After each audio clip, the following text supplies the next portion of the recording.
Just so that tell your sweetheart not so fine. Now that's kind of too loud there. I'm sorry, y'all. But what they're playing there is a song called Over There. Over There. And that's a song that's synonymous with America in World War I. Over There. And the song says that, you know, over there, spread the word that the Yanks are coming, the Yanks are coming. And then they basically say, and they won't come back till it's over there. And that became sort of like the most famous song from the war. And I could see you guys using that in contextualization or talking about historical situation, setting sort of the stage or whatever. All right, so I do all this as Cajun man here, U.S. preparation, okay? Now, as you guys will see when we look at World War II in a few weeks here, America was not ready. In fact, I can't ever really think of a war that America has been ready for. America tries to be a country that doesn't like to have, at least we didn't used to like to have a large army. That was something early in our country's history that we were terrified of because we looked at a lot of nations around the world that had large armies, large what we call standing armies, permanent armies, and they often ended up having dictatorships. So America, which also had very few enemies, and one thing to remember, y'all, America has two big oceans on either side, right? We have the Atlantic on the east, the Pacific on the west, and this made many Americans think, why do we need an army? Why do we need a large Navy? Although, as you guys have seen, we did build up a Navy due to, you know, the Spanish-American War and all that, the influence of sea power. Huh? After national, let me move my picture here. The National Defense Act, sorry about that. And so America, y'all, is him, you know, President Wilson, even though he technically is saying he is not going to get into the war, like a lot of American presidents, he's promising not to get into war. It seems like all the presidents who promise not to get us into war seem to get us into war. But anyway, so Wilson is campaigning around the country, though, trying to build up the military before we enter the war. Even though, like I said, technically we're not in it. He doesn't want us to be any more unprepared than we have to be. Now, what's ironic is President Wilson has as his young Assistant Secretary of the Navy a man by the name of Franklin Roosevelt. Roosevelt, y'all, will be doing the same thing as Wilson 24 years later. When Roosevelt, as President of the United States, is trying to prepare and get the United States ready for World War II. So, you know, Roosevelt, y'all, gets kind of a dry run by watching kind of his hero, Woodrow Wilson, do this. So what Wilson wants, y'all, is to increase the military up to 175,000 men. Ultimately, y'all, we will have over 5 million men in uniform. He's also trying to build up 50 new ships. Now, what Wilson uses to do this, since a lot of people in Congress were opposed, Wilson is going to try to appeal to the people directly. He's going to hop on trains. He's going to go around the country speaking to people, urging them to talk to their congressman, to get their congressman to do this. Jump ahead 3 years later. Wilson is trying to get the Treaty of Versailles and the League of Nations, which required us to join a United Nations-like organization, pass the same thing. He will go on a train tour, travel around trying to get that, and he'll end up having a stroke. But this was Wilson's sort of direct appeal, sometimes like over the heads of Congress. Congress people don't like it when you do that. They want you to work through them, not put pressure on them through the people. And so we would see marches like this, you know, trying to get people excited, people to volunteer, people to support the rearming and rebuilding. And we're going to see the same thing in World War II, y'all. World War II starts in Europe in 1939. And we walk kind of a very, very fine line, just like we did in World War I, trying to stay out of it. That would be a very easy kind of comparison, contrast, or type of essay that could have you guys write. Now, nevertheless, and despite all the lessons from American history before, the War of 1812, the Spanish-American War, and World War II, America is going to be largely unprepared. And even though we technically go to war in April of 1917, it's going to be a full year, really, till a large number of Americans can get there. And the thing is, we probably could have sent men over there piecemeal, and that's how the French and the British wanted us to do it, y'all. They're like, hey, give us 500,000 men. We'll use them to fill the ranks, our depleted ranks. We'll use them to fill in places. And General Pershing, who will be our general in charge of our forces in World War I, he's like, no, you're not going to use American boys like you've wasted European boys already. We will have our own units under our own command and do it that way, because he did not like how they had been fighting the war. So if we couldn't contribute by manpower for about a year, it would really be the second, well, it would be early 1918 before we could make a sizable difference. We had been supplying the Allies, and once we went into war, y'all, we stopped charging them for stuff. In fact, that's going to set up a big argument after the war. After the war, our allies, the French and the British, they expected that we would write off those debts of when we had sold them stuff before we were in the war. Now, once we got in the war, we gave them that stuff. We didn't charge them because we were on their side. But we don't do that. And that's going to set up a crisis after the war where we're going to demand that they pay us for this. They don't have the money, so they're going to squeeze Germany to try to get that money. And it's going to hurt the German economy and help, sadly, lead to the popularity and rise of Adolf Hitler. So some big consequences for that. So we supplied lots of ammo, lots of food to the Allies before we could get our men there. Okay, now this is President Wilson here. And as I said, he's largely unprepared for when we go to war. Okay, hopefully the sound will come on here soon. And I know in the recordings the sound doesn't come up too well, so I'm going to go ahead and go past that. Now, it seems like this wouldn't be part of American history. Why am I talking about the Russian Revolution? Because that plays a big role in the impact of that we have in this war. Now, the war had gone awful for Russia, okay? The Russians were notoriously unarmed. There are stories about 1 in 3 had weapons at the beginning of the war. 1 in 3 actually had bullets, and I don't know if it was the same guy or not, but they were terribly, terribly equipped.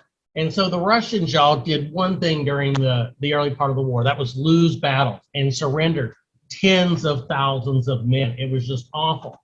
And so the people back home got restless. And finally, the Tsar, the leader of Russia, decides, hey, the reason they're not fighting is I'm not there. I'm going to go there, and they're going to fight for their holy Tsar. Well, he goes there, and the losses continue. Finally, there are protests and stuff going on like you see here at the Winter Palace in St. Petersburg. So what happens is he heads home, right? Well, as he's heading home, his train is stopped by protesters, and they don't let him advance another foot until he abdicates, until he gives up the throne. So the Tsar is out. Now, why is this important in American history? Because for Woodrow Wilson, y'all, he had said this was a war to make the world safe for democracy, right? How can you really say you're fighting for democracy if you have somebody like a Tsar with absolute power and control? But with the Tsar out and hopefully a democracy coming to Russia, it would be easier. But sadly, for Russia then and Russia today, that government did not last long. The big mistake that the government that took over from the Tsar, what we today call the provisional government, was the fact that it kept fighting the war. The Russian people were sick of the war. They were sick of the shortages of food. Women were protesting, mothers. You don't ever want to get mothers mad. You know, they were having bread riots and stuff. Now, meanwhile, in Switzerland was an exile by the name of Vladimir Ilyich Ulyanov. But everybody remembered him better by his pen name, Lenin. Now, Lenin has been wanting to get back to Russia, but it's going to be kind of hard with the war going on because there's Germany between him and Russia. But the Germans, y'all, knowing that Lenin can play a big role, decide to let him travel in a sealed railroad car through Germany. They don't let him get out. They're afraid he's going to infect them with communism. And he makes his way to Finland. And from Finland, he makes his way to St. Petersburg. Now, what he promises the Russian people are three things: land, bread, but especially peace. And so when he comes to power in the second revolution of 1917, his party, the Bolsheviks, which today we call them the communists, they quickly make peace with the Germans. Why is this a big deal? Because just as America is getting in the war, y'all, Russia is getting out of the war. And this means all those hundreds and hundreds of thousands of German soldiers fighting the Russians can now be sent by train to attack the French. And so knowing that America is coming into this war probably because of the resumption of unrestricted submarine warfare and of course the decryption of the Zimmerman telegram and all that, Germany is in a hurry. They've gotta knock the French and British out before Americans can get there in large enough numbers to make a difference. So in early 1918, the Germans launched what's called Operation Michael. It's this last desperate gamble, kind of like, if you know World War II, the Battle of the Bulge. They come close, y'all, to winning the war. They push, dozens and dozens of miles in from where the lines had been. They get close to Paris, and it looks like the Germans just might win the war before we can make a difference. But finally, at a place called Chateau Thierry, the Americans are there in large enough numbers to stop the German offensive and essentially, in a lot of ways, y'all, win the war. Now, as you guys saw in the movie, it's going to take a few more months for the war to finally be won. But this is the turning point. We're not there, or we don't do this, the Germans maybe win the war, and history is very, very different. So Americans can take a lot of pride in their soldiers at Chateau Thierry, as you guys also saw with Lost Battalion, Americans in the Argonne Forest. Okay, now, I personally find this stuff dull as can be, but AP loves this stuff. So you guys sadly have to know it. Now, during World War I, our government got more involved than it ever had trying to rule or run the economy. Now remember, under progressivism, for the first time, our government had started trying to regulate certain businesses, setting up certain standards like the Food and Drug Act and the Meat Inspection Act and going after some of your big trusts and stuff.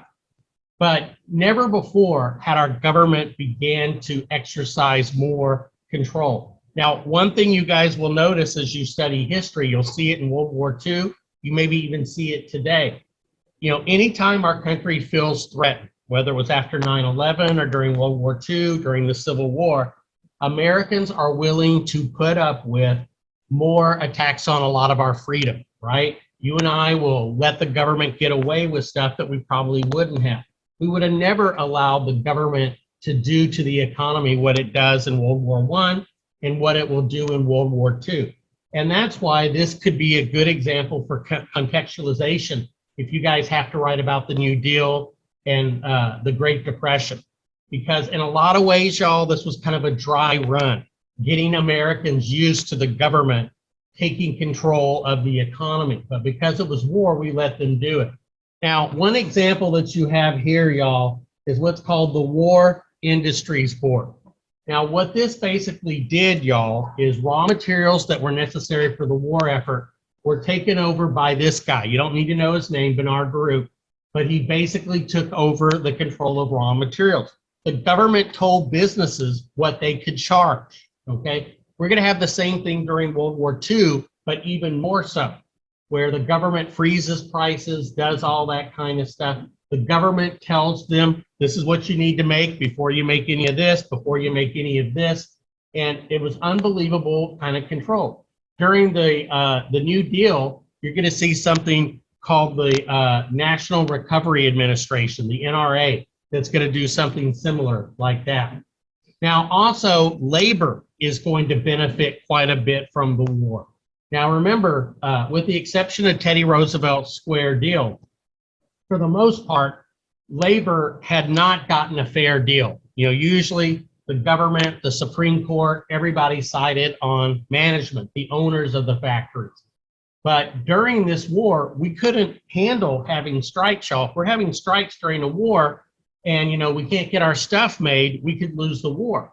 So we basically set up a board that requires management, the owners, the people that are in the factories, and labor to sit down and not have strikes.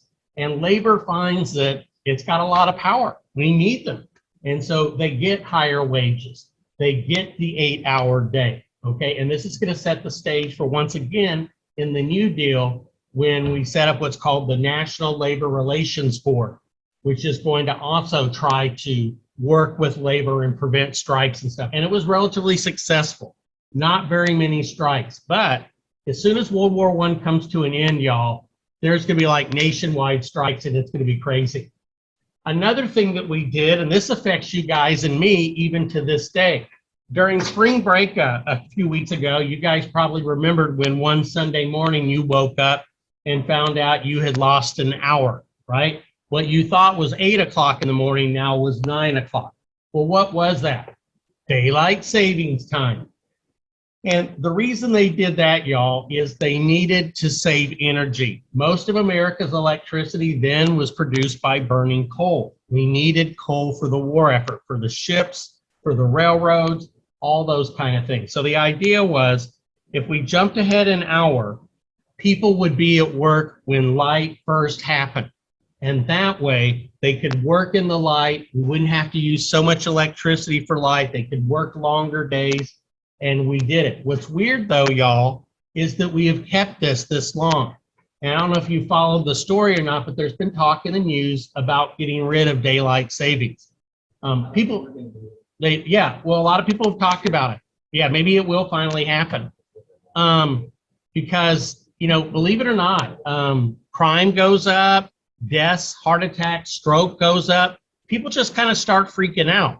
I mean, I like personally when we fall back and we get that extra hour, but it's not too cool when we lose that hour. But yeah, this is a legacy of the war, which hopefully, we will not be facing next year. Now, rail administration. Remember, we were a railroad nation. We didn't have big trucks yet. We didn't have the national highways.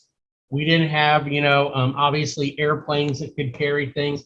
And so we were a nation of rails. The government literally took over the railroads. They determined the times, they determined what they carried, they standardized all the equipment and the pay, okay? These were big, big changes, something that never would have happened without a war, okay? So, but this one I personally find the most interesting, and that's the food administration.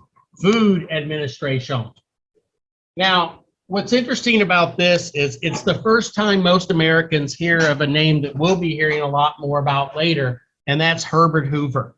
Herbert Hoover, y'all, is probably one of the greatest tragedies in American history because most of his life, y'all, was spent doing humanitarian deeds for people. He was orphaned at a very young age. He went out to Stanford in California. He was in the first graduating class. He worked his way through college, didn't have any money at all. But by the time he was 30, he was already a millionaire several times over. He got involved in mining and everything like that. And then he decided to devote his life to public service. That was the idea. You make money, your country's given so much to you, you now give back. And so when World War I started, there was a lot of people. It was summer. A lot of people were over in Europe. Americans were tourists right over there. He finds a way to get them home, okay? Then during the war, when Belgium is going through heck and there's starvation and stuff, he gets food to feed the Belgians, and even after the war to feed the Germans, and then to feed the Russians when they were having their terrible, terrible famine. We have a terrible flood on the Mississippi in 1927. He takes care of that. And so eventually people decided, we need to get this guy president. He can fix anything. And ironically, he gets elected, y'all, and becomes president in March of 1929. In October of 1929, we get the Wall Street crash and the Great Depression. Now at first, and maybe he was a victim of his own and everybody's high expectations, maybe that's why it was so bad. But when it happened, everybody thought, oh man, dude, we're so lucky. We got Mr. Fix-It in there. And the Depression, y'all, was just too much. We couldn't fix it by just voluntary efforts like had worked for him up to this point. And he's going to end up being probably one of the most despised or disliked presidents. And yet everything else in his life, y'all, had been magic. So what did he recommend to try to save food for our soldiers? What he wanted to do was he told people, if you got someplace, you know, maybe on your balcony, on your roof, in your backyard, grow food, grow some food, because whatever you can eat, that saves us food to send to our soldiers and to send to the people of Europe. Save food, don't waste it. You know, I hate to say it, but we Americans are notorious for wasting lots of food, right?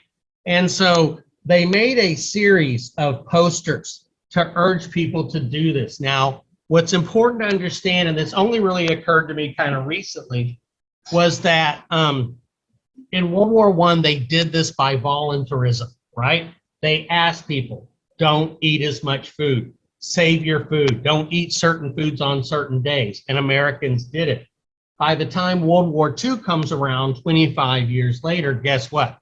They ain't asking volunteers anymore. Americans now are ready, maybe because of the New Deal, to be told you can't eat, you can only have this much sugar per month, you can only have this much meat per month, you can only have this much gasoline per month, and we went to forced rationing. But in World War I, we did it all by voluntarism, by appealing to people's patriotic duty. Now, one of the posters I like is this one right here. So let's zoom in on this one.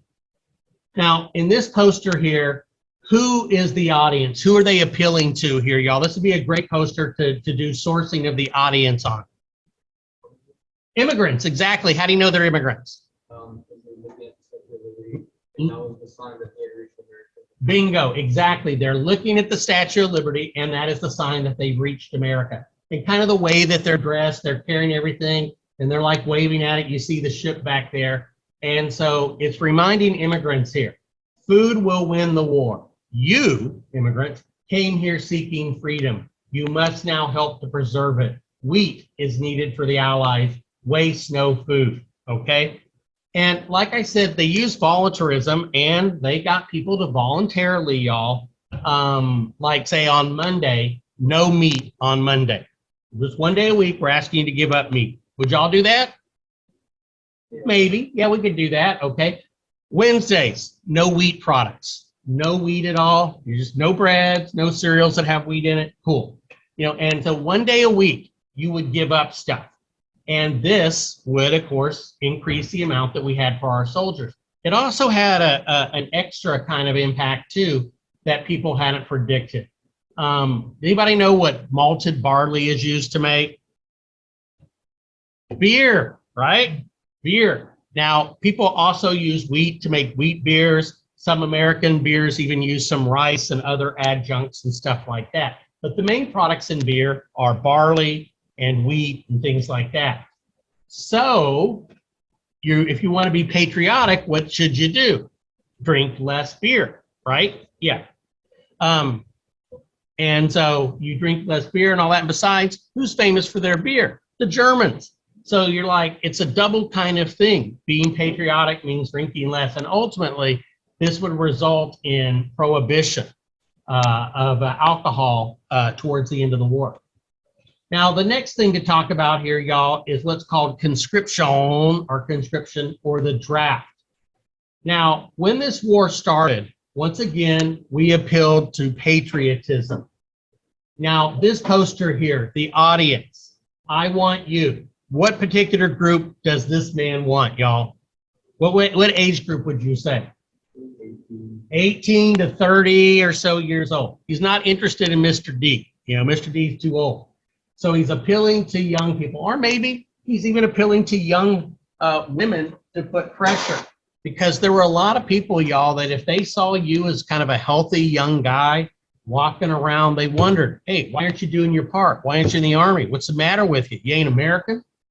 And so this poster, y'all, got about 2 million Americans to volunteer. As you guys saw in Lost Battalion, two of those characters, remember, kind of gave each other a hard time because they had volunteered. Now, it took a while for the numbers to happen, but eventually 2 million joined. Sadly, that was not nearly enough.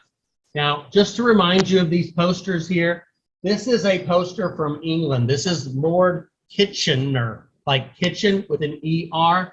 Lord Kitchener's poster came out in 1914 or 15. And of course, as you can see, our famous Uncle Sam poster, which is memed all the time and everything like that, is basically a copy of that poster. This is by James Montgomery Flagg up here.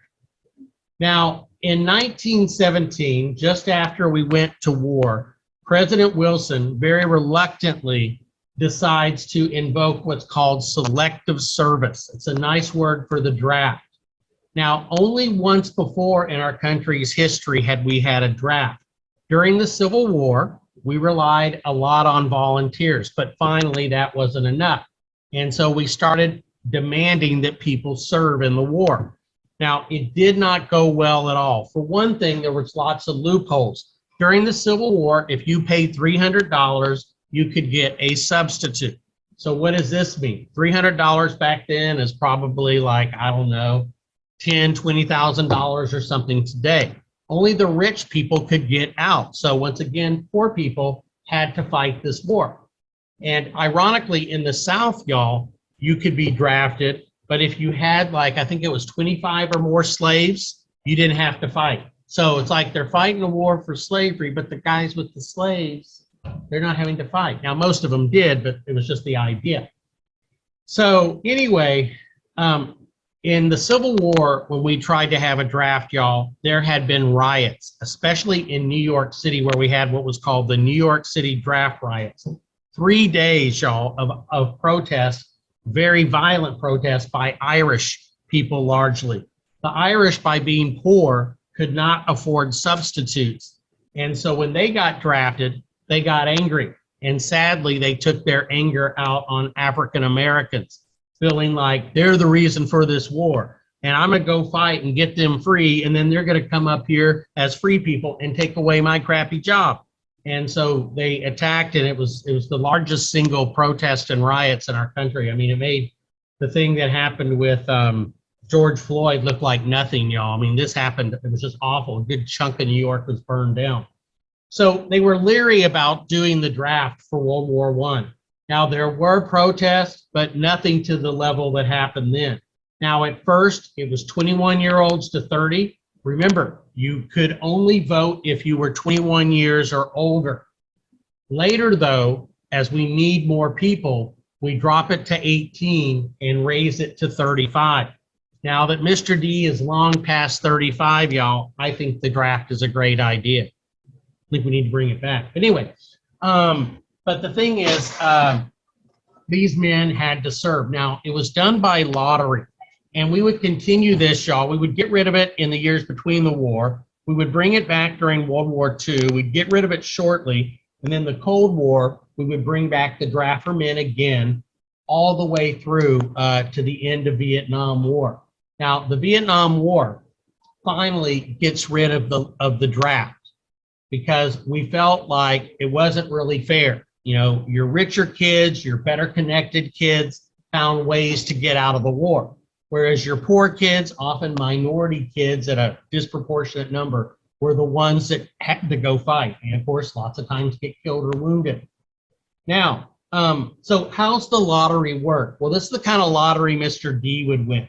Basically what they do is they took like a big fishbowl, they put in dates like June 6th, December 12th, May 1st, and they just piled them up in there. And then they had a blindfolded person put his hand in there, and he would draw out a number, all right? Let's say he draws out December 16th. December 16th gets a 1, all right? Everybody between those ages, born on December 16th, they're going in first. Yeah. I was thinking it was that one. I was close, huh? They're trying to get you. They draw the next one, December 17th. And you're going in, you're number 2. The next day, May 1st. Number 3, maybe April 3rd, my birthday, number 4. Now, if your birth date had a high number like 300, 250, you knew you probably weren't going to get called in. But if you drew if your birth date was a low draft number, yeah, you're probably going to serve. So almost 3 million more people. Altogether, 5 million men, y'all, ultimately went off to fight in this war. Of course, that's small compared to the crazy numbers in World War II, but much, much smaller or much bigger than what we have today in it. Now, once again, the draft was controversial, although not to the extent it had been in the Civil War. And I just want to mention this too, because I do kind of like to make connections for y'all. One of the biggest reasons the Vietnam War was so unpopular, y'all, was the draft. Now, like I said, we got rid of the draft after the Vietnam War. We also lowered the voting age to 18, because think about it, y'all. I could be 18 and be drafted, but I can't help select the people who are going to send me to war for 3 more years. So they're asking me to die when I can't vote for the people who are asking me to die. And so we do lower the voting age to 18. But another thing is, when you have the draft, you know, there's a chance that all of us might have to go. And you care a lot more about the war. Now, you guys lived through some of the war in Iraq and Afghanistan. Those wars, a lot of us got kind of tired of them. We wanted them ended. But you didn't see a lot of the protests like you saw in Vietnam, or even that you saw in World War I. Because the guys in Afghanistan and Iraq, y'all, they're volunteers. And what do a lot of people kind of think, I hate to say? They're like, well, they're not sending me because I'm not volunteering. And the guys that are over there, hey, dude, you signed up. And, you know, if we'd had a draft, y'all, most political scientists and historians believe those wars in Iraq and Afghanistan would never have lasted as long, because people would have just said, no, man, I ain't going, and you would have had that. But you didn't have that kind of resistance. So there was a draft, and it did get controversial to a point, especially among pacifists, people who were opposed to war. And our old friend, Eugene Debs, the guy who led the Pullman strike, the guy who led the IWW, the socialist guy, Eugene Debs makes his last stand in American history. He opposes the war, he opposes the draft, and as a result, he will get thrown into jail. Right, now I'm just going to kind of skip ahead here a little bit. Do I need to go back?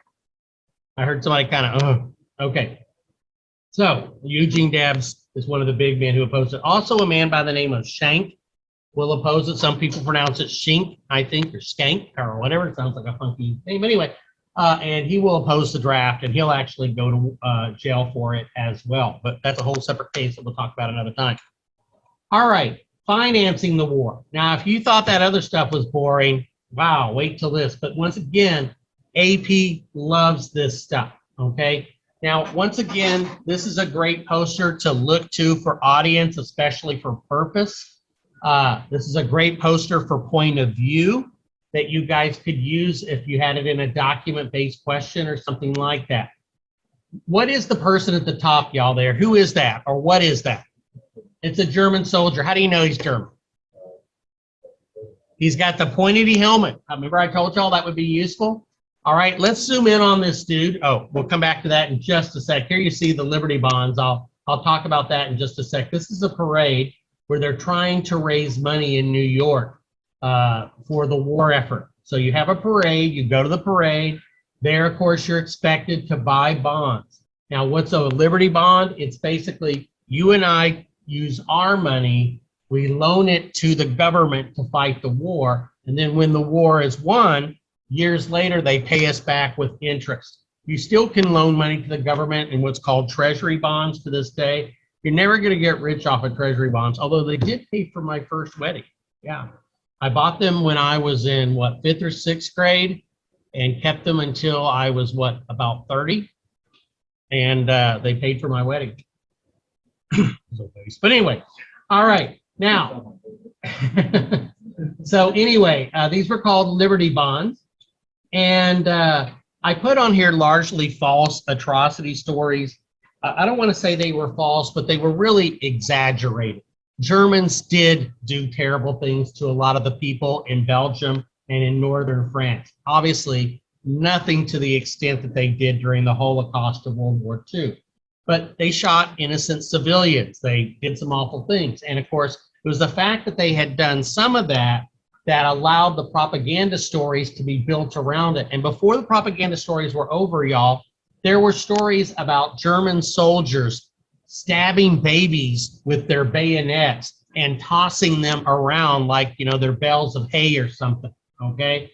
I mean, surely nobody did that, but that became a story. Stories about them crucifying soldiers, rendering bodies down into fat and stuff. So let's zoom in on this guy. I think I got a picture of him coming up here.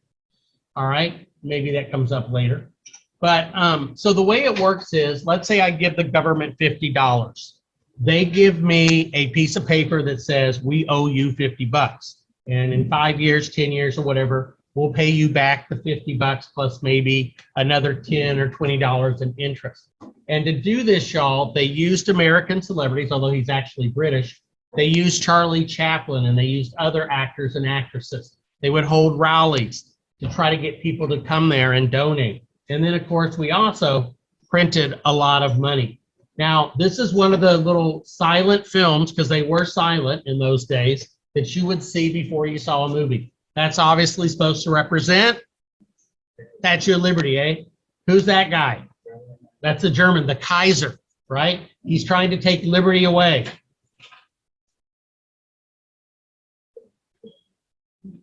But look what happens, just in the nick of time. An American doughboy shows up to save liberty. And I'll go ahead and let those play, and I will see you guys. Some of you maybe Saturday, the rest of you I'll see on Tuesday. Have a good Easter. Hopefully you get lots of chocolate and eggs and stuff like that.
All right, so when we look at this cartoon as well, too, y'all, a similar one, the Germans are portrayed as basically guerrillas, much like that previous picture showed them as this some lower than human form.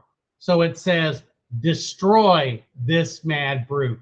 Now remember, for documents to get your sourcing points, y'all, you guys need to either talk about the context, you could talk about the atrocities, for example, that led to this, or whatever. You need to talk about the, or you could talk about the author, the intended audience. We'll talk about that in just a sec. The purpose, remember purpose and the audience often go together. Or you could talk about the point of view. What does this person believe? Where are they coming from? Okay, so let's look at this cartoon in some detail. And when you guys if you do, you usually get at least one picture in your DVQs. You know, tear it apart. You can't cut it up like I do, but you can definitely zoom in your own mind and look at stuff. So when we look at this guy's face, right, obviously he's a brute. He represents the Germans as well, German militarism. He's got the pickelhaube with the spiked helmet. Anytime you see that, y'all, dead giveaway that it's the Germans in World War I. Now, the beauty of teaching this class is as long as I have since the last millennium is that I notice different things on pictures that I'd never noticed it before. I didn't notice really until this year, literally the drops of spit coming off the guy. I mean, obviously you see the fangs, but he's got spit, you know, saliva dripping from him like some wild, rabid beast. But this is what I just noticed last period. What is this, y'all, on his face? He's got a mustache. Who else had a mustache like that? The Kaiser of Germany. So he is literally, the Kaiser, y'all, is being portrayed as a brute, okay? Now, we zoom in here too, y'all, and we see that same image of a destroyed city. And particularly, what kind of building do you think this could be? It's a church. And if you're not sure, look at the little kind of curved arches here, are the pointed Gothic arches that you see on a lot of your European churches. And people back then would have been able to recognize that as probably a destroyed church. Now, Americans, y'all, had always felt safe from European affairs because there was this big Atlantic Ocean on one side and a larger Pacific Ocean on the other side. All we had to worry about, y'all, was Canada and Mexico. Not really big threats, right? But if you notice something here, look at where this gorilla, this mad brute is. Where is he? He's in America. He has crossed that ocean. No longer are you and I safe because of the ocean. This brute has come here. And let's look at his club that he's got there. His club says culture on it. Culture. What do you think that means in English? Culture, right? Now, that is meant as an ironic kind of statement, right? This is something that definitely points out the point of view of this particular artist who did this. You know, whereas Germans were believed to be, and this is before World War II, right? The Holocaust, the terrible thing that the Germans have done in World War II are still in the future. But still, what they've done in Belgium, what they've done in northern France, y'all, is enough to make their claim to being a cultured people a complete lie. Look at the end of this club, y'all. It is literally with blood, brains, flesh all over it. Look at the guy's hands, or paws might be a better word for it since he's a brute. They're bloody too, okay? Kind of picking up where that other guy left off, although at least the other guy had a rifle with a bayonet. This guy is using just plain brute force, and he's coming to you. Now, a way to maybe anticipate who he's particularly targeting. He's trying, the purpose, y'all, of this is to do what? Get American men to enlist, to join the U.S. Army. But particularly, he's appealing to a particular group of men, okay? Because obviously, and I'm not going to zoom in on the lady since she's having a wardrobe malfunction here in this picture. But this lady, y'all, obviously is probably about to be raped if she hasn't been. She's going to be molested by this brute. And they're really trying to appeal to your manly virtues. If you're a guy, they're basically saying, join or else what? Your sister, your mother, your wife, your girlfriend could be the next victim of this awful guy. And you see her just going, oh, oh no, right? And he's got his bloody paws all over her. So quite shocking, but probably very effective. You know, hey, if you're not joining, you're helping these people maybe come over here and take our women. So it's a very, very useful cartoon, I think, or poster. All right, so now, y'all, we move to talk about the home front. AP in every war loves to ask about how did this war impact the people back home, what we call the home front. Now, women are one of the favorite groups. Remember, one way to get complexity points, y'all, is to really narrow down your focus, or you can talk about generalities, but mention, okay, so how did this event impact women? Did it impact them differently, or in a very different manner? And the impact, was it more, or how did it impact different ethnic groups, or how did it impact different parts of the country or different sections? If you can explain that in your essays, whether DBQs or LEQs, they love that stuff. So they like to ask about the impact of the war on women. Now, ever since the American Revolution going into the Civil War, for the most part, women stayed home during the war, right? They had the traditional jobs of women to take care of the family, take care of the kids, be good wives.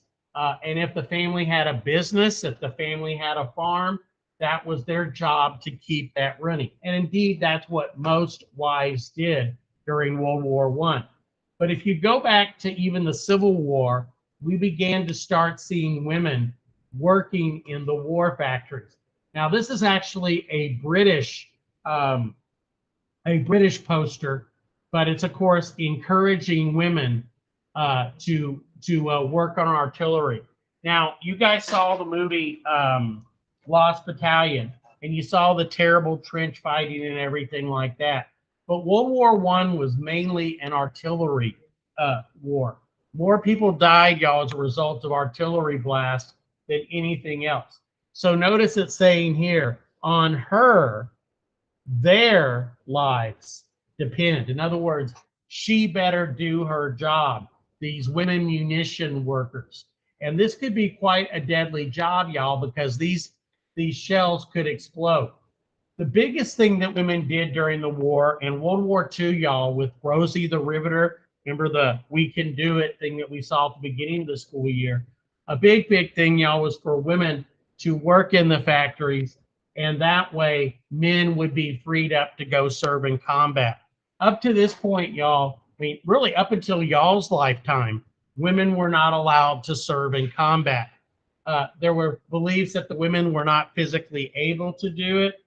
There was also the fear that what would happen to a woman if she got captured, right? There was this fear of her being sexually mistreated and all kinds of things like that.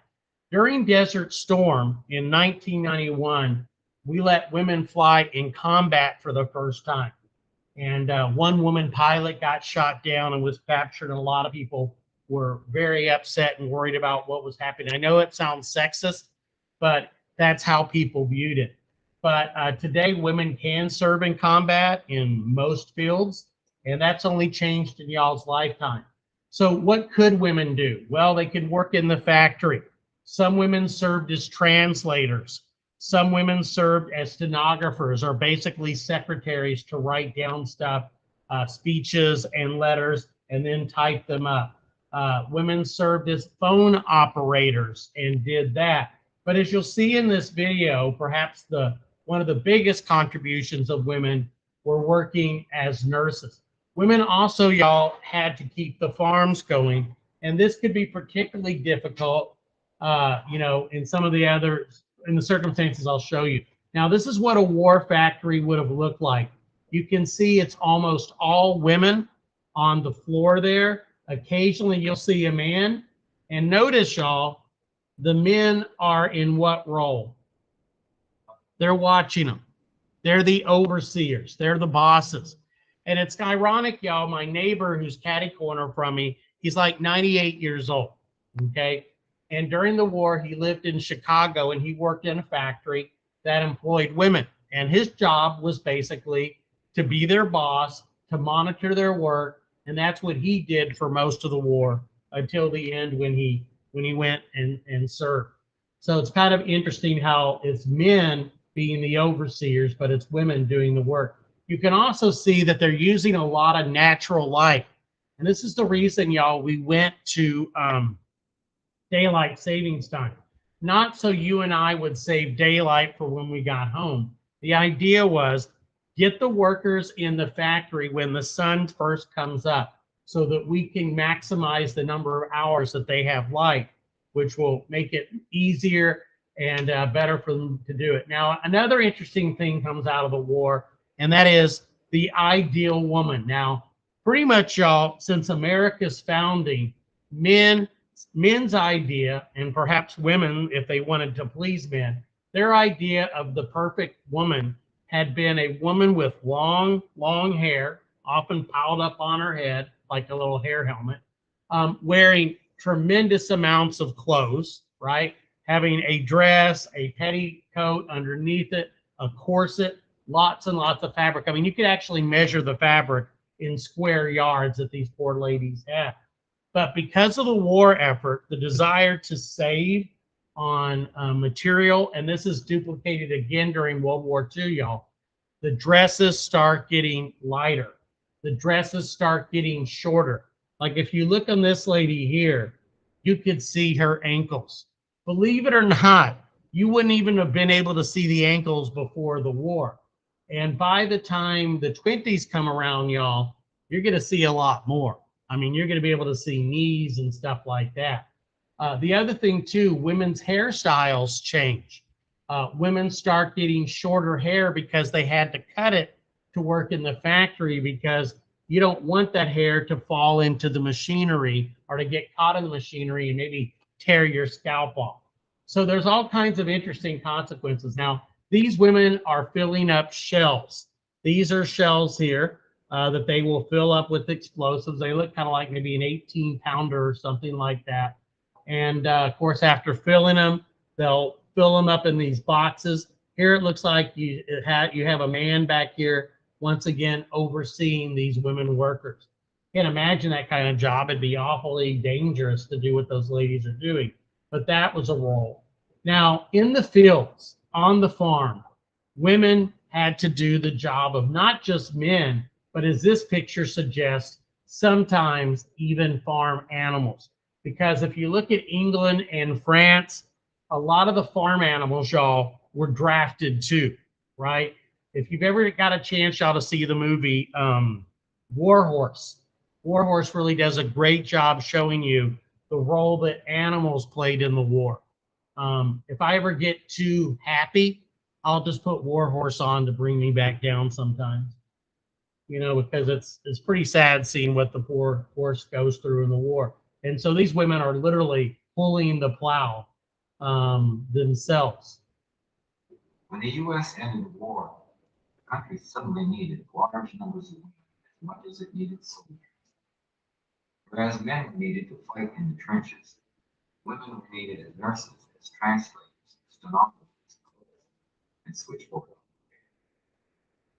Supplying the army with uniforms called thousands of seamstresses. Women enrolled in the Army, Navy, and even Marines. Nurses volunteered in the Red Cross and YMCA. Sources report that nearly 20,000 Red Cross nurses served in the Army and Navy Nurse Corps, capital overseas. Female Salvation Army volunteers worked as nurses at the frontline canteen serving hot meals, donuts, and coffee to soldiers. Ordinary girls in towns all over America suddenly had a chance at a different life, the prospect of traveling to Europe to be an important part of the war effort. Among the thousands of women volunteering in France were many daughters of privilege. A lot of your wealthy girls served. Girls in elite women's institutions like Smith College volunteered together. Newspapers like Stars and Stripes played up the society girls with bold headlines. Curtis scrubs tubs to aid U.S. February 1918 read, Society girl wields brush and soap as her war weapons. The newspaper stories about rich girl volunteers were propaganda for sure. Also true. They weren't allowed to fight like their brothers in the Lafayette Escadrille. That was a Air Force squadron. A chance for a bigger life. The Army head nurse wrote, some of the most conscientious and hardest workers in my unit are girls who had done nothing all their lives but fritter away their time in society. The war woke them up. They were girls of good education. They had never thought much about the stern realities of life until America got into the war and they suddenly saw a chance to do something useful. Some of the women acted as spies. In fact, there's the famous Mata Hari, who was a spy for the Germans against the French. She ultimately would be caught and she would be executed. There was an English nurse, Edith Clavell, who was believed to be helping English and French and Belgian soldiers, and she was executed by the Germans. So some of these women, y'all, paid with their lives for their work as well. Now, another, and then we've mentioned as well, like you saw from the video, nurses, a lot of these women. Yeah.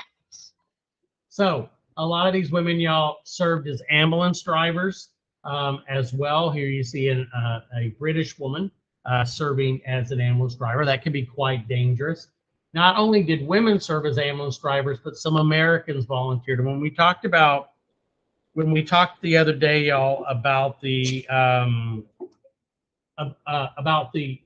armistice, right? In November, I mentioned Ernest Hemingway, the great writer. I even mentioned Walt Disney, and both of these men, y'all, to their credit, volunteered even before America entered the war to go over and do their bit to help. I mean, imagine, y'all, if we'd lost Walt Disney in the war, our world would be quite different. Okay, and here's, of course, one of his cartoons that he drew, or a little kind of picture he drew, because even back then he was drawing pictures and stuff. Okay, now another thing AP loves to ask about is the war's impact on different ethnic groups. African Americans are ones that you often are asked to write about or to be aware about. Remember, that's a great way to go for that complexity point, if you can differentiate the impact of various things. Now, in the Civil War, for the first time since the American Revolution, African Americans served, but there was a catch. They had to serve with white commanders. Now, if you've ever, and we'll talk more about that when I review and go over the Civil War, but you had groups like the famous 54th Massachusetts that served. The Marines did not allow African Americans in them to serve, okay? Now, there was an interesting impact, though, during this war. This is an example of what we call cultural diffusion. Now, a lot of these African Americans were musicians, particularly this one guy by the name of Hayward, y'all. He literally recruited some of the best jazz musicians in New York so that he would have the best band around. Now, as these men went overseas, a lot of them brought their jazz records. There was even something, y'all, called the trench phonograph that was small enough and light enough that you could take it and in the trenches play your music. Well, French soldiers, British soldiers, French civilians began to hear this American art form called jazz, and a big jazz age sweeps not just the United States after World War I. In fact, the 1920s, as we'll start looking at them Thursday and Friday, become known as the jazz age, but it sweeps through Europe. Now, the most famous of all African-American units, if you're asked to talk about African-American units in World War I, you will want to mention the Hellfighters, or the Harlem Hellfighters, because they fought like hell. And most of them were from the Harlem area, which is predominantly black in New York City. A lot of these guys, y'all, had been in gangs, they'd been street fighters, and they had a reputation of being very, very tough. And some of them distinguished themselves, winning all sorts of medals during the war. Now, what happens, though, and this is something you can contrast with what happens in World War II. When they were over in Europe, the French, in a lot of ways, treated them as equals. The French valued them, whereas we tended to try to make a lot of them serve as cooks or chefs or ditch diggers and things like that. And the French treated them pretty well. French women treated them pretty well. And so when you're treated well for a while, you kind of forget maybe how you have been treated before. And when a lot of these guys returned, especially those that returned to the American South, they were not treated as well and were disappointed. Now, during World War II, a similar thing's going to happen. But the African American soldiers in World War II had kind of learned from the experience of their fathers. They made it clear that they were fighting for what they called the double V, victory over fascism abroad, but also victory over racism back home. And a lot of people really date the African American civil rights movement to basically World War II, with people like Jackie Robinson, who later became very famous as a baseball player. When he was at Fort Hood in Killeen, Texas, he was asked to give up his seat to an officer's wife. He refused to do so and was court-martialed. So you start seeing African Americans beginning to challenge their second-class status a lot more as a result of World War II, because of what they had learned in World War I. Now, the thing is, too, it doesn't only impact African American soldiers, but African Americans as a whole also changed a great deal. Now, when I was here on Saturday, I talked about what's called the Sun Belt.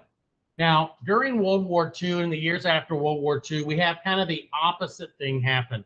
A lot of Northerners, whites and some blacks, began to move back to the South, because during World War II, y'all, a lot of our bases, especially air bases, and a lot of our factories were located in the American South as well as the West. But in World War I, it was just the opposite. In World War I, your factories, most of them were up north. The South, y'all, was still largely agricultural. So in World War I, a lot of African Americans decided there are much better jobs up north. For example, Henry Ford began to offer all employees a minimum of $5 a day. Didn't matter what your race was. You did the work, you got $5 a day, which is probably equivalent today to around $100 or $90 a day, which was awfully good money for the folks back then. And enough African Americans moved to Detroit that they started calling it Motown, for Motor Town, because of the cars there. But you also saw large numbers of blacks moving to the north, like in New York. Chicago became another big area, a destination for them. And they wanted better jobs. They wanted to get away from their sharecropper type jobs they had in the American South, but also they were hoping to escape the racial Jim Crow laws, which, if you remember, the case of Plessy versus Ferguson made it legal to separate black men from white men and black women from white women in theaters and schools and places like that. Now, if they hoped that the North would not be racist, they were mistaken. It was racist in a lot of ways, just maybe not as clearly or as supported by law, but there were some differences. Now, we call this move up north the Great Migration, or sometimes called the Great Black Migration. And it's also going to pave a way, y'all, for a phenomenon we'll talk about in the 1920s called the Harlem Renaissance. A lot of African-American artists lived in Harlem, and their art, their music becomes known to a much, much wider audience. And that may have never happened had it not been for this Great Black Migration. Really started during the war and continuing up until the Great Depression. Now, the thing is too, and I hope you guys can kind of understand this. This is kind of different. And I'll just give you guys a personal experience of my own. When I was a kid, I lived in Louisiana and I lived in Mississippi. I lived in Mississippi in 1969, 1970 there. I didn't go back to Mississippi for a lot of years, and I went back in the 80s. And I was really surprised to see how African Americans, a lot of them that I encountered, behaved differently towards whites. For example, and this was weird for me. I was a kid in college, but they would say, "Yes, sir," "No, sir," and act very, and I was like, wow, that kind of makes me feel kind of weird and uncomfortable. But Mississippi, y'all, had been one of the most racist and the toughest states for African Americans in this country. And to survive, they really kind of had to learn survival skills, how to act, how to avert your eyes from white women, for example, how to walk on the sidewalks differently. And it was part of what they had to do. Whereas up north, a lot of African Americans didn't have to do that. They didn't quite know how to, quote, how to behave. So what starts to happen during World War I is when we start gathering men to be in African American units, they start making their way down south to be trained here. Well, white Americans in the South expected the northern blacks to act like southern blacks did, and you start having some conflicts and problems. And this is going to culminate in something happening in our own city. A lot of people in Houston aren't even aware of what became known as the Camp Logan Mutiny or the Camp Logan riots. Now, Houston was a much, much smaller city then. We didn't even expand to where the loop is today. There was no loop. In fact, if you went out to like Wayside, y'all, you were out in the country. If you went to where Memorial Park is today, you were out in the country. So when we needed a place to train soldiers, we began having them work in this forested area that today is Memorial Park. It was called Camp Logan. Now, African American units were brought there for training, and pretty soon conflicts began to happen. Now, what ends up happening, and we'll go over the causes of it, or I'll let you see a video in just a sec that shows you some of the causes of it. African American soldiers riot. They grab their guns, they defy their white officers, and they go on a rampage downtown, shooting whites, killing some police officers particularly. And when it was all over, about 12 to 20 whites had died or been wounded. And ultimately, when this mutiny, as we called it, was put down, 40 black soldiers were charged with it. Some of them were undoubtedly guilty, right?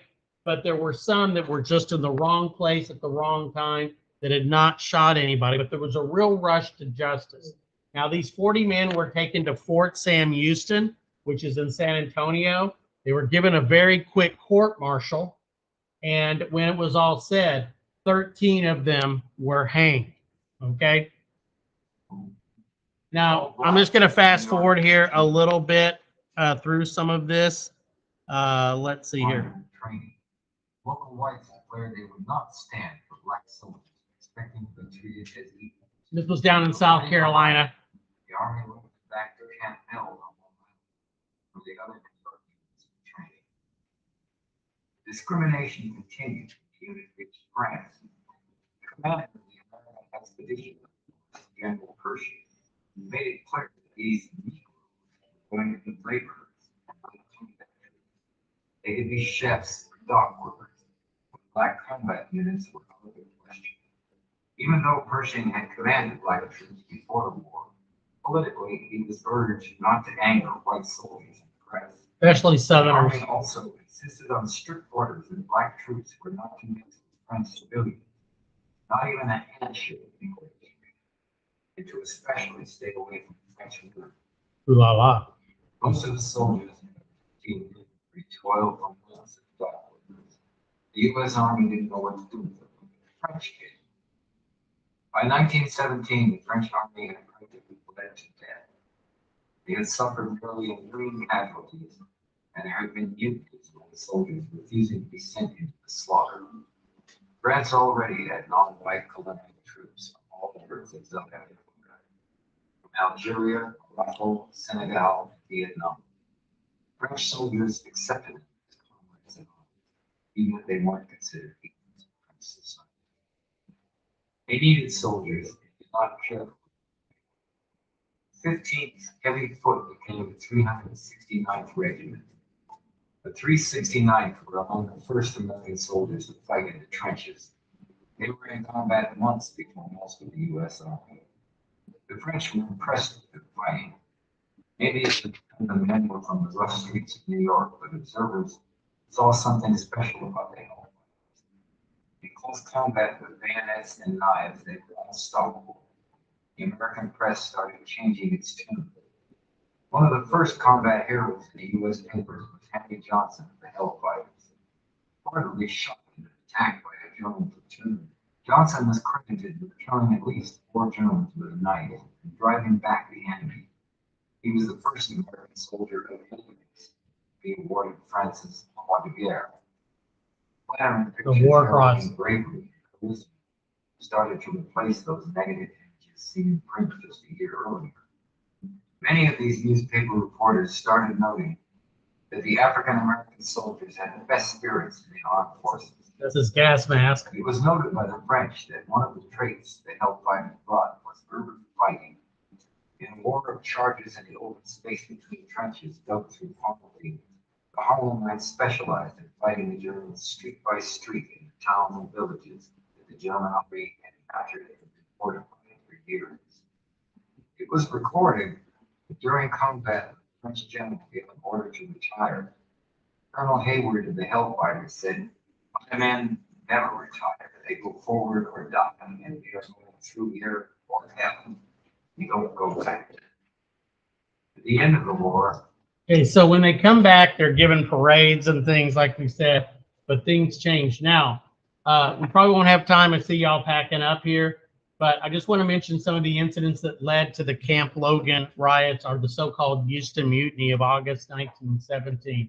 As I said, there were African-American soldiers here, and they would go into town and things like that. Now, the fourth ward then, as it is today, was predominantly black. And a couple of young black kids were playing dice, right? They were shooting dice. And this police officer who had a reputation of being very anti-black, he chased these kids and he chased them into a house. Now the mother, or I don't know if she was the mother of them or whatever, the guy came in there. She was mad at him that he came in through the house. She started yelling at him or whatever. Eventually, a black soldier nearby heard it. He came into her defense and he got pistol whipped by these two particular Houston policemen. And then later, when this guy was taken, another black officer, this was actually a sergeant, I think, he was also beaten. Now, word reached the African-American soldiers that these men had died, that they had died of their wounds. It wasn't true. They'd been beaten, but fortunately, they had not died. But that's all that was needed. A lot of these men went and grabbed guns. They went onto the streets of Houston. They stopped cars. They shot people. They shot and killed like a young boy and wounded another one. They killed several police officers before this could be put down. But it obviously shows their anger at the situation at the time, and it's become famous. So if you're asked to talk about African Americans in World War I, to mention the Camp Logan riots would probably be a good thing. All right, that's it, y'all. Have a good day.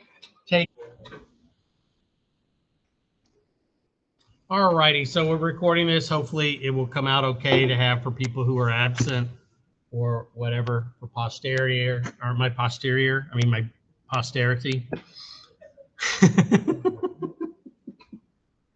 Anyway, thank you, Janelle, for laughing. That's one person in this classroom that got that. All right, so as I was mentioning yesterday, y'all, it's kind of natural that during a time of national peril, or what we perceive to be peril, we see our government taking extra steps, things that we would have never believed that they would do.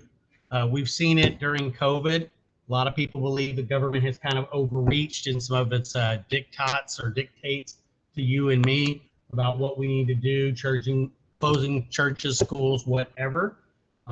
I don't know how history will look back at us for having done it that way. I mean, maybe it'll be understandable. We didn't know much about the disease. But during World War I, we had a definitely pretty crazy view of what the German threat was. Now, I would agree, World War II, yeah, the Germans were really that serious a threat, but we kind of went overboard, in my personal opinion anyway, with our characterization of the Germans as just absolutely barbarians, okay? So we used artists. We used people like that to do anti-German, pro-American propaganda. We also used the 4 Minutemen. This was, of course, harking back to the days when we had Minutemen during the American Revolution. These were American volunteers who allegedly in a minute could be ready to fight. Well, I guess these guys needed 4 minutes. And in that 4 minutes, y'all, they could explain why we were fighting the war. They had to be listened to. Most commonly, they spoke at movie theaters, but they could stop you on the street like, sir, do you know why we're fighting this war? Well, yeah, I do. Well, let me tell you, and they would go into the spiel. And you really had to listen to them or you might be perceived as anti-patriotic. Here's just a little brief. I don't think we saw this video yesterday, did we? Yeah. We did see it. Okay, cool. So I don't have to show that. All right. So we really kind of go overboard, y'all. And this is something you guys can always kind of expect whenever we have, like I say, this kind of moment of national peril. Now, in World War II, there's going to be some anti-German feelings, but nothing compared to the anti-Japanese hysteria of World War II. In World War I, by the way, the Japanese were an ally, okay?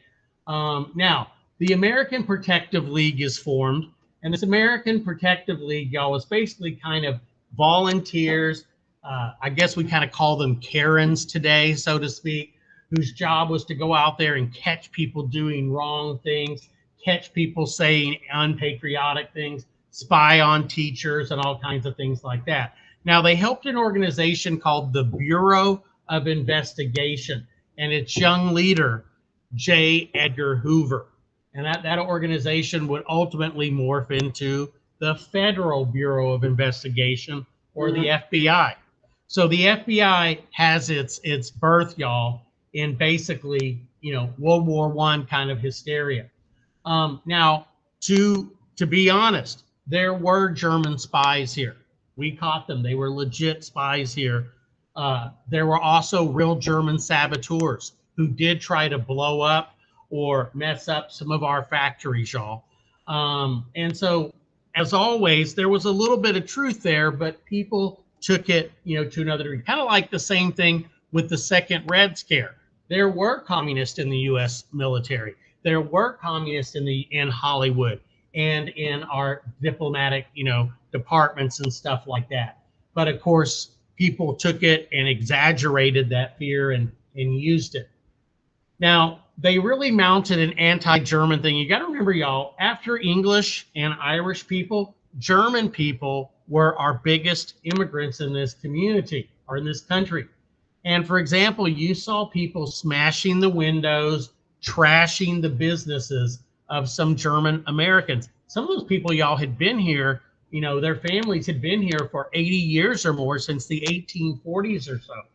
And so you saw that. And, I hate to say it, but there's even been some reports, fortunately very few, of some Americans attacking Russian American businesses. One of the most ironic was a guy serves Russian food and has a Russian restaurant because it's better known, but he's a Ukrainian guy. And people canceled things and they smashed or they painted on his windows. So we're not immune to this kind of hysteria, and it's sad, but people do it. Kind of ironic, yeah. Now, if you think that's bad, we actually banned our orchestras from playing Beethoven. Yeah, no more Ludwig van. I mean, can you imagine? That's like half of the good classical music. Yeah. And then we banned this guy too, Bach, right? No more Brandenburg concertos. One of my all-time favorite pieces of music. Now, Mozart was okay because he's Austrian. And we didn't hate the Austrians as much. So yeah, no Bach, sorry. Yep. Now, believe it or not, some German foods were renamed. This is where it gets crazy, y'all. Crazy talk. Sauerkraut, one of the bad names you could call a German was a kraut, because they liked eating kraut so much. And this is sauerkraut. If you've never seen it, I hope I never see it again. I hate that stuff. Oh. It's cabbage and vinegar. Yeah. Two great things that don't go great together. You like it? My wife grows it, and see, I don't like coleslaw either. So those of you that do, more power to you. I will, if we ever find ourselves at a restaurant together, I will share my sauerkraut and cabbage and coleslaw with y'all. Okay? We should. I would love that, right? Y'all will make it just because of that. Like, hey, Mr. D, I brought sauerkraut for everybody. Sauerkraut was renamed, y'all, Liberty Cabbage. Liberty Cabbage? Hey, can I have some of that Liberty Cabbage? German measles became Liberty measles. You would think, if all things, we'd give the Germans their measles, right? Like, hey, that's a bad thing, right? So call it after the Germans. Instead of chicken pox, call it German pox, whatever. But they changed it, I guess, to Liberty measles, which I guess makes you feel better. I had the German measles as a kid, y'all, and it was miserable. You can go blind. Now, hamburgers, which, I guess is the name of an inhabitant of Hamburg. They're a hamburger, literally. There's a nice hamburger. Look at that. Look at the size of that hamburger. That hamburger's huge. Hamburgers became Liberty sandwiches. So if you guys have to talk about kind of hysteria, context of it, pretty silly stuff, right, to do that. Now, lest you think that we're immune to this, back when the French didn't support us in this air raid against Libya back in the day, y'all, there were Americans who got so mad at the French. How mad did they get? How mad did they get? Thank you, Oscar. That they renamed French fries Patriot fries. It didn't really. So I dare you at lunch today, like, hey, do you have any of those Patriot fries? Like, no, we got us French ones. So I don't want those. But so it's not, it's kind of crazy how weird people get. Now, beer.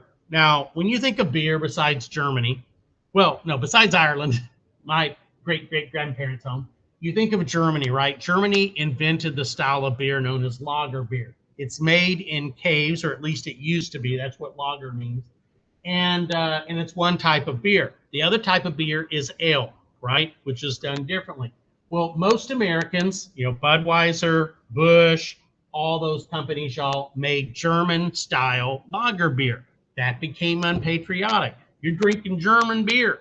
You're keeping barley. You're keeping wheat. You're keeping all that stuff from our soldiers.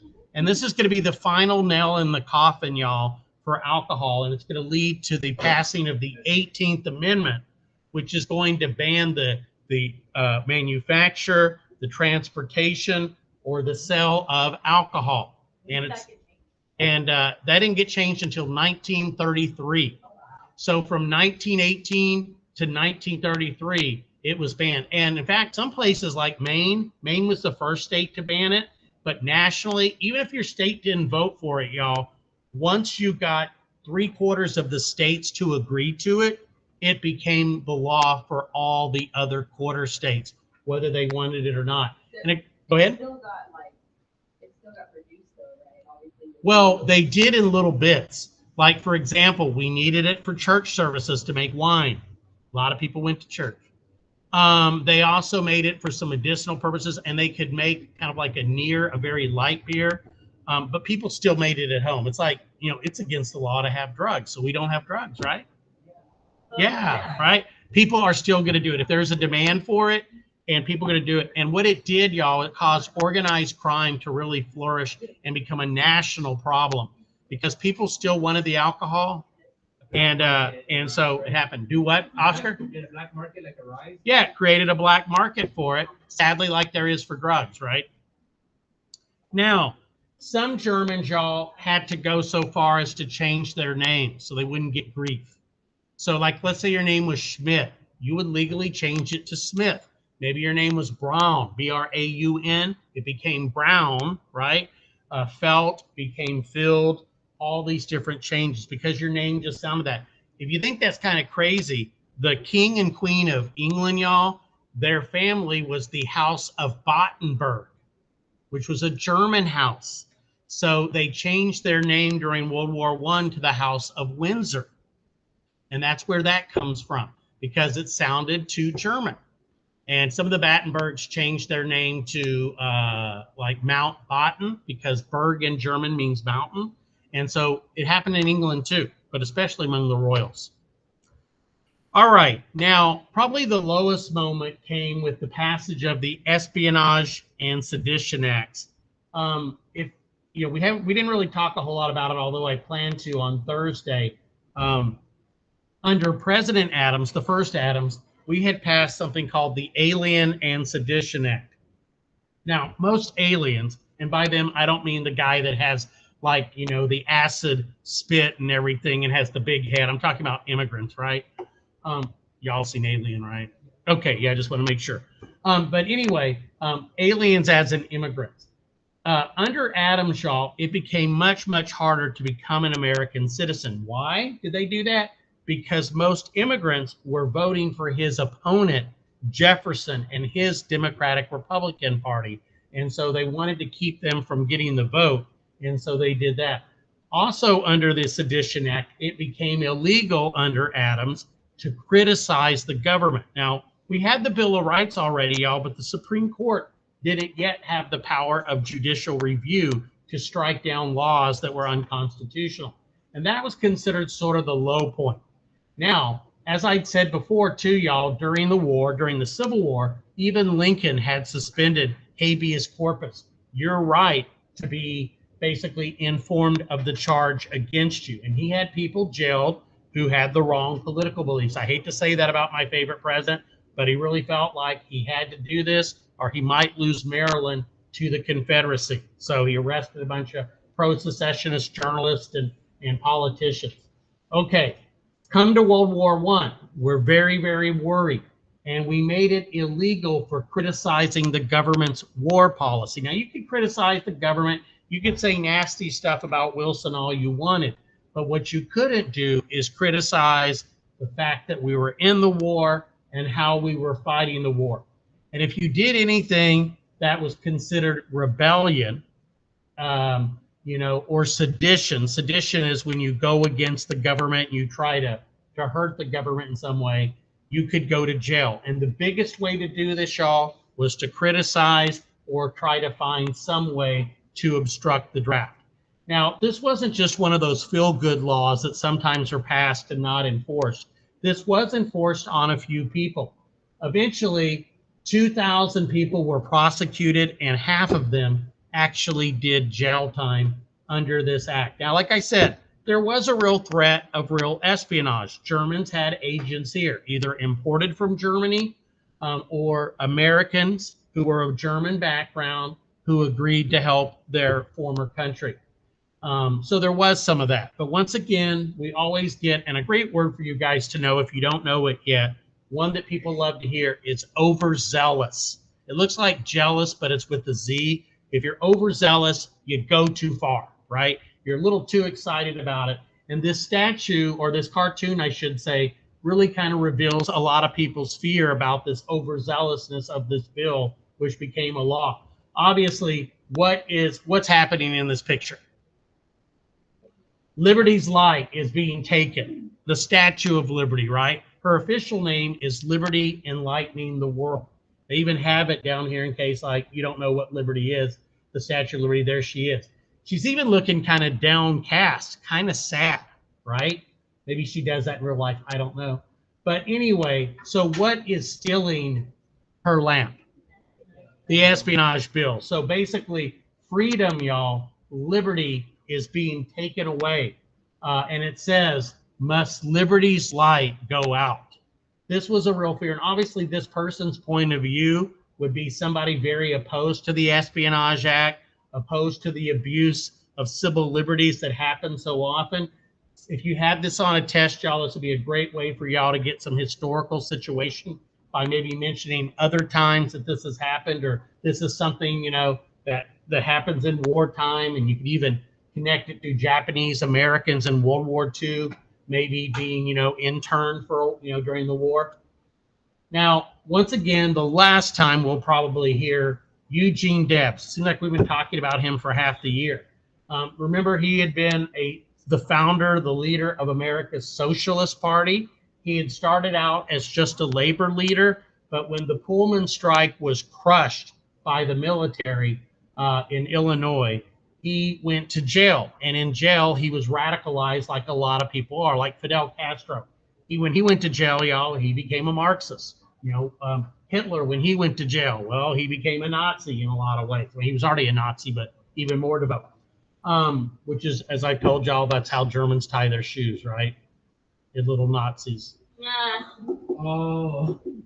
Okay, what's their favorite number? 9. Sorry, I'll be here all week. Next week too, probably. Okay, so anyway, but Eugene Debs got thrown into jail, y'all, for 10 years. Now, ironically, a conservative Republican president, Warren G. Harding, let him out early as sort of basically he was old and they thought he wasn't a threat anymore. But still, while he was in jail, y'all, in 1916, or was it 16? No, 1920, I guess he was still in jail. He ran for president. And that's kind of ironic because usually, y'all, our politicians are elected first, then they go to jail later. His idea was, hey, why don't I reverse that? I go to jail now and then I get elected to an office. I'm already there, right? And I have a campaign button somewhere from the Eugene Debs Society, and it's got basically a picture of him in jail with the bars, and it says, vote for, and then it has his prison number on it. I love it. It's hilarious. But he does get let out. So he is probably the most famous victim of it. But the case you guys absolutely positively have to know for STAR test, and it wouldn't hurt you to know for AP test, is Skank or Shank. You hear different pronunciations, Schnick, whatever. Just know roughly how it's spelled versus the United States. Now, this all happened during the war, but it took a while for it to make its way to the USSC, that is, the United States Supreme Court case.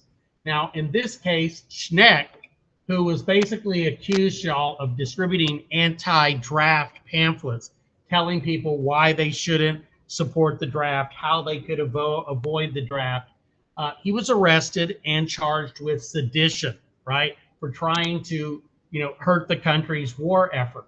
And like I said, he went to jail, he appealed, and eventually it reaches the Supreme Court.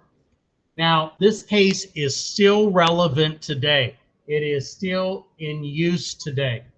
Justice Oliver Wendell Holmes, right, normally a fairly liberal, enlightened kind of justice, he set what's become known as the clear and present danger test, or the clear and present danger doctrine. Now, what he basically said is your right to free speech, your right to free press is not absolute. The government has the right to make some common sense limits on it. And the example he used was freedom of speech does not allow you to yell fire in a crowded theater when there's no fire, right? Obviously, if there's a fire, y'all, in a theater, yell it, please. But if there isn't a fire, don't yell it, because what's going to happen?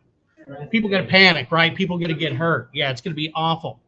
It's going to be like a panic at the disco or something. But anyway, and so here's a Tom Clancy movie and book called Clear and Present Danger, where we invoked that and we actually invaded Colombia trying to stop the drug trade. Didn't go very well. But anyway, this doctrine is still there today. So before a person's freedom of speech can be abridged, we have to consider what they're doing is very clear that it's a danger and that it's a present danger. It's like immediately a thing. And of course, one of the big arguments now is, does hate speech constitute a clear and present danger? Because there are people that say it can be banned. Other people say, no, it doesn't constitute that clear and present danger. And it's one of the things that y'all's generation is going to have to work out and kind of settle, okay? Some people say like hate speech, for example, right? Where you say nasty stuff that inflames people, gets people upset. But where do you draw the line? What if it merely hurts somebody's feelings? Should that be banned? There has to be, some setup to it. Otherwise, free speech is going to disappear.